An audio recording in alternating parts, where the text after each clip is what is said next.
Good afternoon, everyone. We're going to continue with our discussion regarding the leadership principles.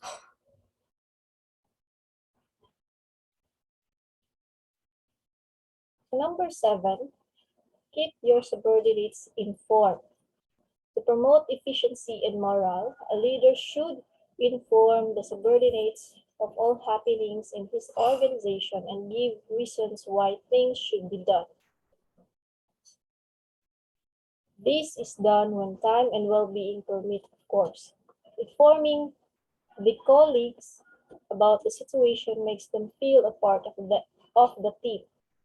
Smart subordinates perform better and can carry on without your personal oversight if they are aware of the situation, know how to communicate with superiors and other key people as well as with them. The key to providing information is to ensure that subordinates have enough information to intelligently do their job and encourage their commitment, passion, loyalty, and conviction.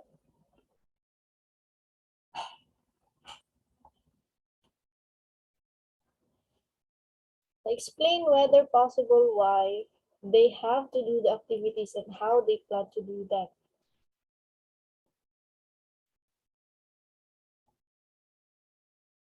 Assure yourself through regular inspections that immediate subordinates pass on the information necessary. Be alert to detect the spread of rumors. Stop rumors by replacing them with the truth. Create morale and esprit de corps by publishing knowledge about the unit's achievements.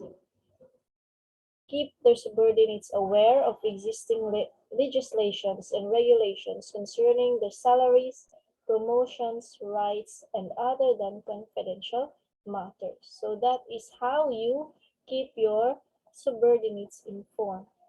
Okay? So aside from informing them what is the task at hand and what are the things that needs to be done as soon as possible, and what is the due date of the task or the mission, it is important also to inform them what are their capabilities and their skills, because a lot of employees or a lot of members of each unit don't know what they are capable of doing. So, hindi nila alam kung ano yung mga talents and skills na meron sila. And you as a leader, makikita mo yan sa kanila. Makikita mo yung mga potential ng mga members mo, yung mga subordinates mo. So, in order for you to know what kind of task ang ibibigay mo sa each one of them, look at their potentials. Kung saan sila magaling, kung saan sila malakas. Diba? Ito si Pedro. Malakas siya. Ang strength niya is on computer. So, magbibigay ako sa kanya ng tasking related to computer. For example, encoding. Diba? Or typing. Diba? Or encode any information or data na nag-gather ninyo. Pwede yun. Ito si Maria, malakas siya sa communication with other people. So, pwede mo siyang ilagay sa PR. Diba? Public relation. Diba? Ito si Lilia, magaling siya sa computations. So, ilagay mo siya sa audit. No? Siya yung auditor. So, ganyan. No? Dahil alam mo yung mga katangian nila, alam mo kung ano yung mga strengths nila, so it is easier for you to delegate tasks sa kanila. Diba? So, aside from that, inform mo rin sa kanila kung mayroon bang mga bagong patakaran o panuntunan sa organisasyon ninyo or sa company ninyo. Ano pa ba? If there are any challenges or trials na piniface ng company or ng unit ninyo, inform them also, no? To make them feel that they are not just an employee of your company, but also a part of your team. Diba? Because informing them makes them feel that they are part of the family, they are part of the team, they are part of the organization. They're not just the mere employee of the organization or the company. Diba? Aside from that, it gives them a self-esteem. No, it boosts their self-esteem that in-inform kami nito because in-inform kami ni boss nito because nagsalig sila sa MUA. Diba? Tinana ba? So aside from that, by informing them also, no, makikita ninyo kung sino yung may mga initiative, kung ano yung nung magkukusa na gawin yung anumang dapat gawin. You've given them free will to choose or not to choose to get that task, to get it done. So 8, develop a scene of responsibility in your subordinates. Leaders should help develop a good character qualities that will assist them in carrying out their professional duties. Another way to show your colleagues that you are involved in their well-being is to provide them with the opportunity to develop their careers. For example, may nakita kayong mga seminars, trainings, or orientations related sa position na hinahawakan ng members niyo or ng team niyo. Why not give it to them?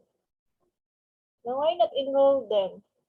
Let them join the seminar in order for them to grow professionally. Diba? In order for them to discover more things about themselves, no, in their field. Assigning tasks and delegating the authority to carry out tasks fosters mutual trust and respect between the leaders and subordinates. It also helps the subordinate to exercise responsibility and give full cooperation in the execution of tasks. You show confidence in your subordinates when you properly delegate authority and increase their desire for greater responsibilities. If you fail to delegate authority, you point to a lack of leadership, and your subordinates may take it as a lack of confidence in their abilities. Now,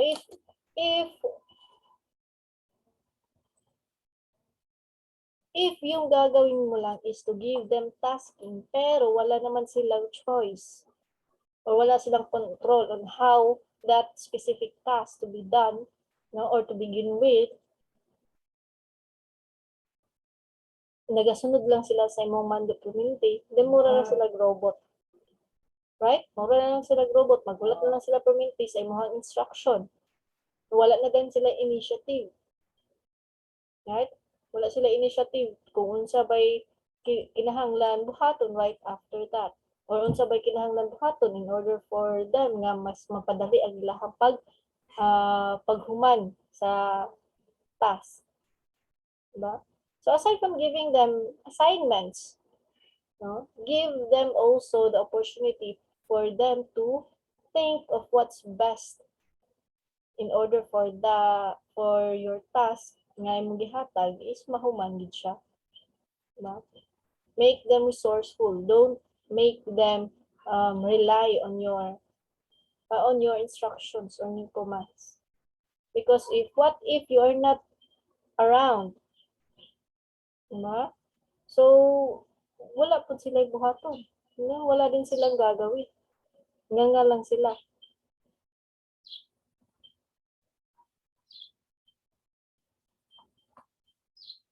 Number 9, ensure that tasks are understood, supervised, and accomplished. That is very self-explanatory, actually.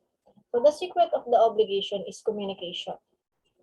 The idea is in the exercise of command necessary. Before you can expect the success of your subordinates, they must first know what is expected from them. You have to convey the directions clearly in a concise way. Speak at the level of colleagues, the colleagues clearly, speak at the level the colleagues are sure to understand but not at such a low level that their intellect would be offended. No? Meaning, you must communicate with your subordinates. No, if ever man lang na meron silang mga questions, clarifications, or suggestions, or other ideas related to the task at hand, to the mission at hand, no, you must be open for suggestions. You must be open for all of this. No, because by acknowledging their suggestions, their ideas, you are also acknowledging their intellects. Diba? You are also acknowledging their capabilities, the way they think. Diba? Because maybe na for you, this is the best, but for them, sila man ang buhat, diba? Sila man yung gagawa ng task, no? Majority of the task, sila yung gagawa, no? So, mas mabuti naman, mas mabuti na manggaling sa kanila yung mga ideas. No? So, when you give commands, when you give instructions, when you give tasks or delegate tasking sa mga members mo, make sure that they understand it. No? Hindi naman to the point nga mag-explain ka sa ilaha, mag-explain ka sa kanila nga mura sila mga bata nga way buot. No. You just have to make sure that they understand all of the things that you said to them in order for them to know kung unsa ang mga gusto nga mahitabo. What kind of method ang gusto mong gawin in order for the task to be done. Diba? Be precise. Hindi pwede na, get this done. This is your task. Tapos wala ka nang binigay other than that. So ikaw na member, no, you were clueless. You are clueless. Kung ano yung dapat ano ang dapat mong gawin nito? Paano mo gagawin ito? Right?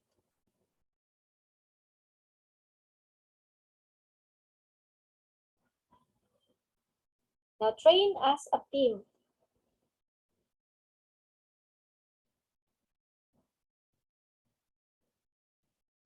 Although a lot of so-called leaders call their organization department, section, a team, they're not teams, actually. They are just a group of people who do their job.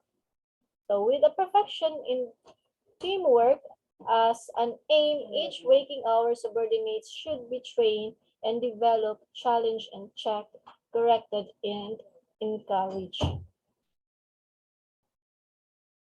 Okay.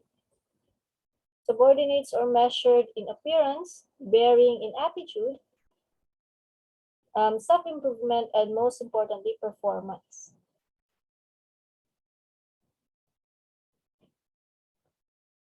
There can be no reason for leaders failing to train their subordinates to the highest state of physical condition and instructing them to be the very best in the arms of profession.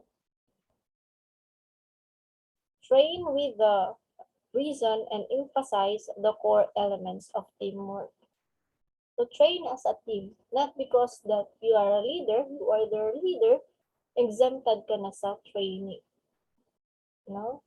Because every training affects you differently. No? Affects us differently. No? It depends on how we are going to apply the things that we've learned sa training.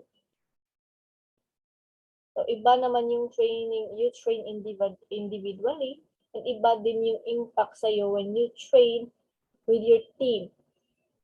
Right? Because aside from learning, aside from discovering new things within yourself, with yourself, you created good relationship with your team, with one another.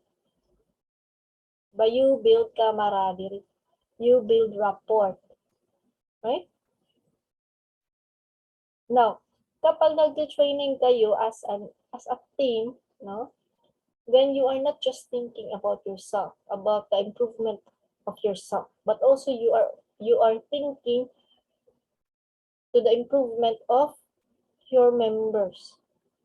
And vice versa. Nag-iisip din sila sa improvement ninyong lahat. Sabi nga nila, teamwork makes the dream work. Diba? How can you reach your goal successfully if you are not working as a team? You are not working as one. Employ your command in accordance with its capabilities. You'll be able to employ the organization to its fullest ability by creating a team spirit.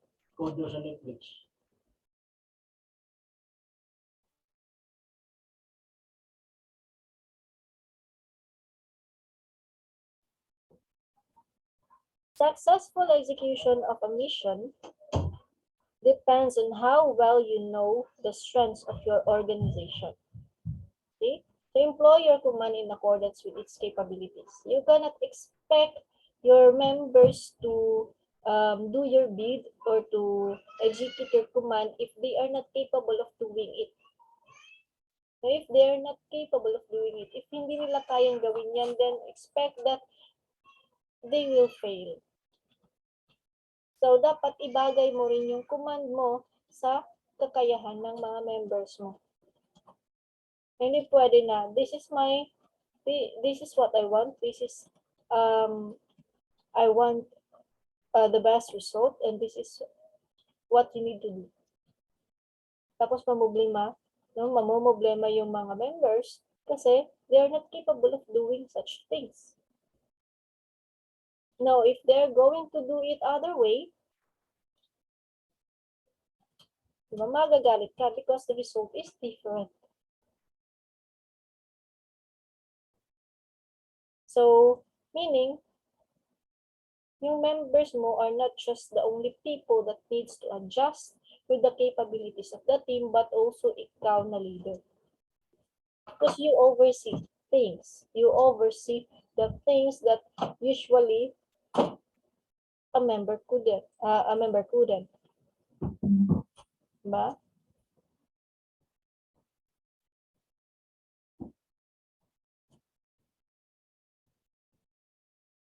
Now let's go to supervision for leaders. Supervision maintains an understanding of the situation and ensures proper implementation of plans and policies. This is according to U.S. Army Handbook 1973. This involves giving guidance and reviewing the performance of a job. So when you say supervision, you supervise. Diba? You monitor things. You check it if they are still doing it, if they're still working with the team. You are supervising to see if nasa tamang path pa ba kayo para ma-reach ninyo yung goal niyo. Huh? There is a small supervisory unit. There is over supervision, or we can call it micromanagement on one side of the band and under supervision on the other hand. Over supervision stifles initiative, creates resentment, and decreases morale and motivation. Why? Because over-supervise ka. Nagiging control freak ka. No? Hindi na masaya yung mga members mo sa'yo because dinumero yung kilos nila. Para silang robot. So, kapag ganyan, natatakot yung mga members, yung employees, na gumalaw. Kasi baka mapagalitan sila, ma-reprimand sila. Now, under supervision leads to miscommunication, lack of coordination, and thus subordinates impression that the leader is not concerned with. Nonetheless, all workers will benefit from proper monitoring by seniors with more knowledge and experience, who usually appear to more critically view the situation. Kapag under supervision naman, no, nakikita naman ng mga members or employees na parang walang pakialam yung heads namin or leader namin sa amin. Hindi nila kami sinusupervise. But as a result, no, they tend to be slack. Diba? Nagiging lousy.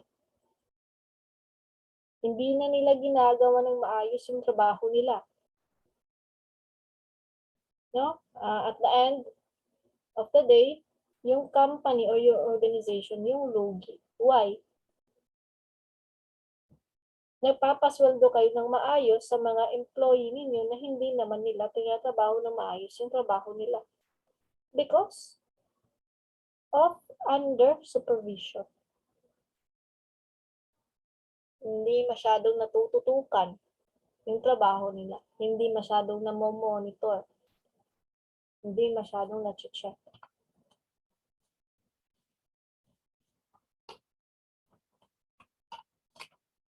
Now let's go to evaluation. Evaluating is part of supervising. It is defined as evaluating the value, quality, or significance of people, ideas, or things. This involves looking at the ways people accomplish a task. This means receiving feedback and understanding the feedback on how well everything is being done. People require feedback to be able to judge their performance. Without it, they may continue to perform tasks poorly and stop taking steps that make their job perfect. Use a checklist to list the activities to be completed. When it comes to recalling a list of items, almost every one of us had bad memory. List task by priorities. So example, A, B, C. Ba? A, these are the priorities that must be done today. B, these are the priorities that must be done by tomorrow. And C, these are the priorities that needs to be done or needs to be followed up within a week. But that is your list of priorities. Now, when you say evaluation is a part of supervising, when you say evaluation, it is a checklist to check or to see if in what field is your employees lacking. Nagiging slack ba? Slack. Nagiging lousy, nagiging mahina, or may kulang. But just like for example, yung evaluation ninyo sa aming mga teachers. Yan yun. Diba? Ini-evaluate ninyo kami based sa performance namin as teachers ninyo. So that is how you do it. Diba, may rate kayo dun. 5 is the highest, 1 is the lowest. Tapos may mga series of questions ito, questions doon per category. Tapos i-rate niyo yung isa-isa based sa experience niyo kay teacher. So kung ano man result doon, so that is the evaluation mo sa teacher mo. And that is the performance of your teacher based on your experience. And that is very powerful actually. Because if a lot of you rate a teacher poorly, then there is a big chance of this teacher to be kicked out of school. Diba? To be, hindi naman kicked out, pero mag-advise to, advice to schooling or seminar or training or much worse na pulihan siya o bago.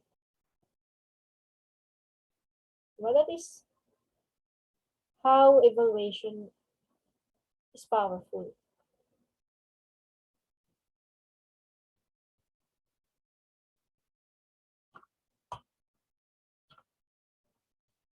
So inspiring subordinates. It is much easier to get people to do something if they can have the drive to do so. Inspire means to breathe life in. And to do that, we have to have a life of our own. Three main actions will aid you in accomplishing this. First, you have to be passionate.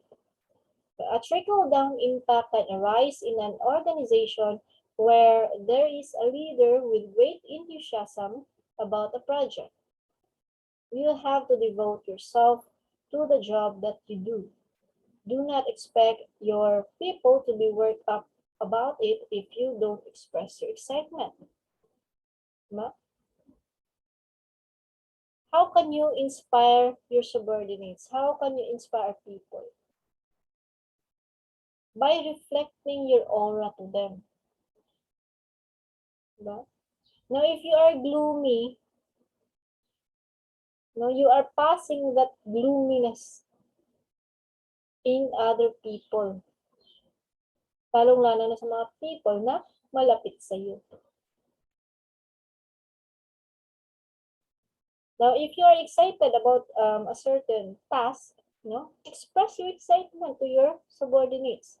Express your excitement to your workmates, to your teammates, in order for them to get excited din. Para pareho kayo ng level of excitement, level of enthusiasm to the task at hand. Diba? Feed them exciting words. Para maparisan yung excitement mo.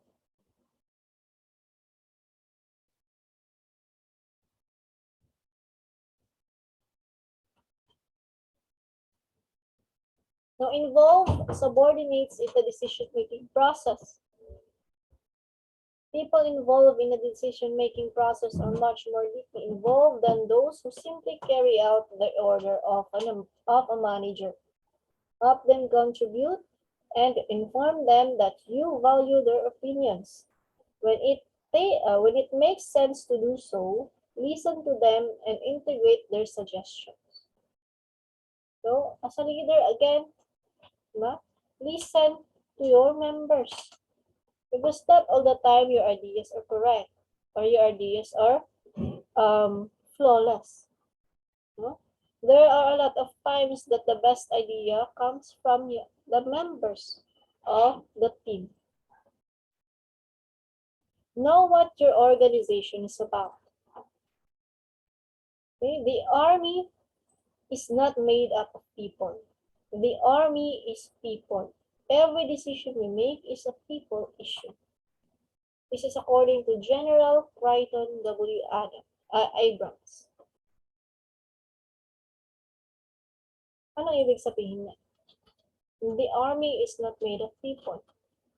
The army is people itself. Just like, for example, Philippines is not made up of Filipino people. Philippines is the people. Okay? There is no such country as Philippines if there are no Filipinos living in this country. Did you get it?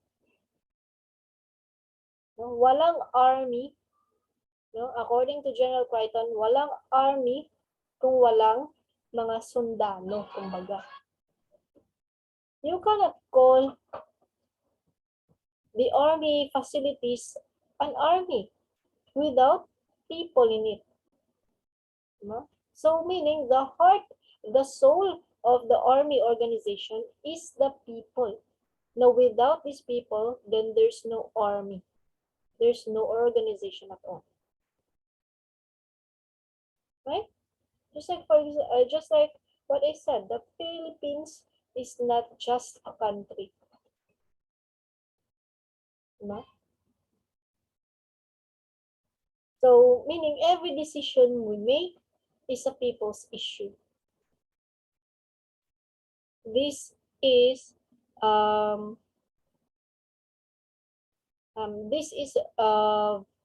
perfect here in the Philippines. Why? Because we are a democratic country. So every decision we make, no, lalong-lalo na in politics, lalo-lalo na sa elections, sino bang magde-decide kung sino ang mananalo? Sino ang iluluklok sa posisyon? not the president, not the vice president, not the cabinet members, not the legislative, not the upper and lower houses, not the representatives, and not the local government, but the people itself. Tayo ang boboto, right? So therefore, we have the power to elect a person, elect a candidate, elect a politician. So that is what this is all about. So every decision we make is a people issue. Now, kapag i-relate naman natin dun sa team, diba? Make sure that the decision that you're going to make is the decision of the majority or the decision of all of your members. Because iba talaga yung power ng decision kapag may unity compare naman sa